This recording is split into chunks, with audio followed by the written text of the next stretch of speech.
Ladies and gentlemen, welcome back to the ACS Universe. Ready Player One. I know the movie's been out for a week. I had to see it a few times, like I always do before I do my review. I've been busy. I saw it last Saturday, saw it again Monday night. And if I had known that this movie was going to be that good, then I would have took a day off and went to a Thursday night premiere. I knew it was going to be good, but Ready Player One was effing amazing. I mean, I can't, get out my trusty list here. I can't stress it enough. If you haven't seen Ready Player One, you need to take your ass to the movies and go see it. It is amazing. It is great. Music is perfect in the movie. Starts off with the Van Halen. Oh, my bad. Spoilers. This is a spoiler review. Starts off with the Van Halen you hear from the trailers, and from then on, it just gets better and better and better.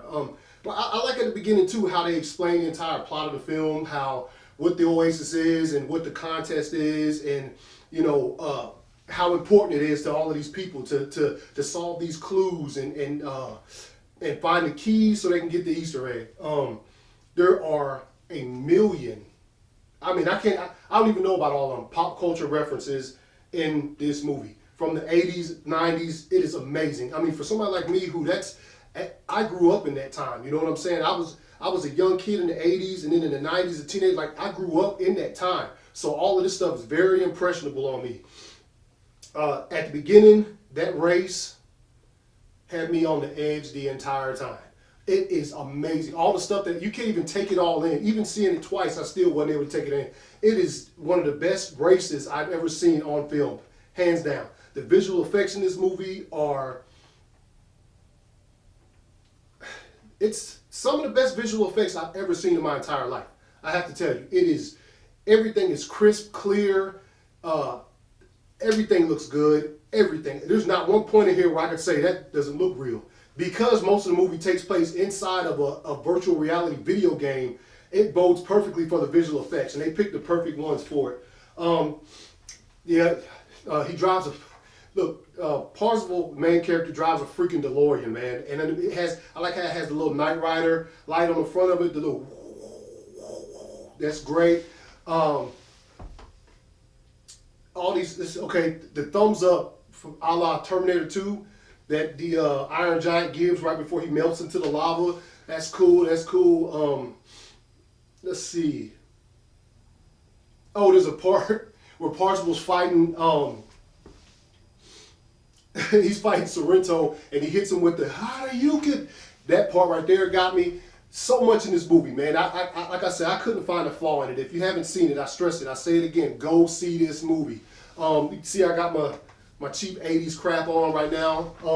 Yeah, this movie speaks to this generation. If people who are my age, you need to see this movie because it speaks to you. It's as if Steven Spielberg, because to me, that's where the 80s and the 90s was what made Steven Spielberg. His movies that he put out then is why they call him the master.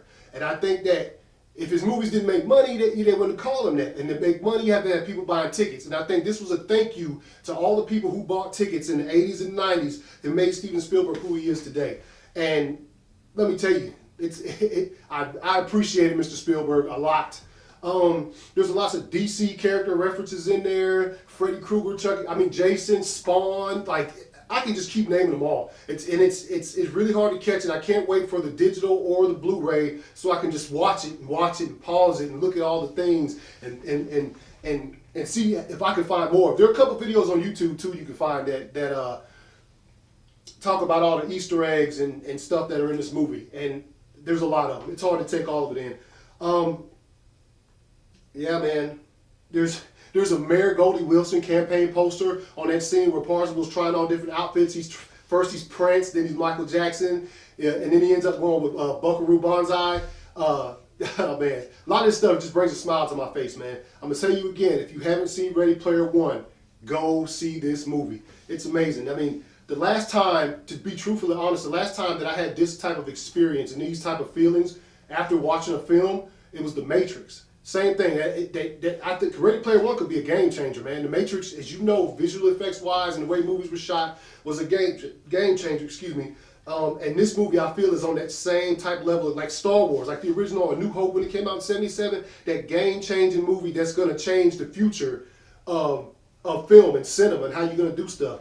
Look, this movie had it has those little sounds that you hear in like Zemeckis or Spielberg's movies. Those little the music that you hear, the background ambient stuff. It's just, it takes you back, man. It takes you back. It feels like you're watching something that you hadn't never seen before, but it's all familiar at the same time. All the characters, Parzival, Artemis, H, Ben Mendelsohn, he's a villain. Yeah, you know he knows how to play a bad guy, and he does it well in this one. Oh man, there's so much. There's so much that even my notes that I got here, man. T.J. Miller, he was I-Rock, the character with the skull body and stuff. He was cool. He was good. Man, there's so much. So, let me make sure. Okay, my favorite scene in the movie. Right there, the final battle has started, and there's this force field over the final challenge that Mendelssohn's character puts up so that, you know, Parzival and them can't get in there to get the final key. So Artemis is able to get the shield down, and then when Parzival sees the shield go down, he's like, first to the key. And then it shows, I can't remember who they say first to the key, and it shows some Halo guys, some Master Chiefs running first to the key. And it shows Spawn running with a bunch of dudes, they're like, first to the key. And then Parzival turns around with this boombox on, and you hear it. We're not gonna take it. No, we ain't gonna take it. That moment, up until that point, the movie was perfect. Up until that point, I thought that this movie was so well made, such a callback. And that part came on right there. We're Not Gonna Take It by Twisted Sister. The perfect song choice for what was happening in the movie at the time. It was at that moment. The rest of the movie could have been trash. It wasn't, but it could have been trash, and I'd probably still give it a perfect score, because that final battle with that song playing and the way it looked on screen with all those different pop culture characters and icons and stuff doing battle, it was amazing. Amazing. Made the movie for me my favorite scene by far. So yeah, Ready Player One, I'll say it again, take your ass to the movies and go see this movie. It is amazing. Yeah, my score, you already know, baby. 5 out of 5 comic book covers for Ready Player One. If you like this review, go see the movie. Subscribe, post in the comments, like it, share it, all of that good stuff. You can find me on Instagram and Twitter at 2279ACS. Until next time, ACS Universe, out. Run, run, run, run.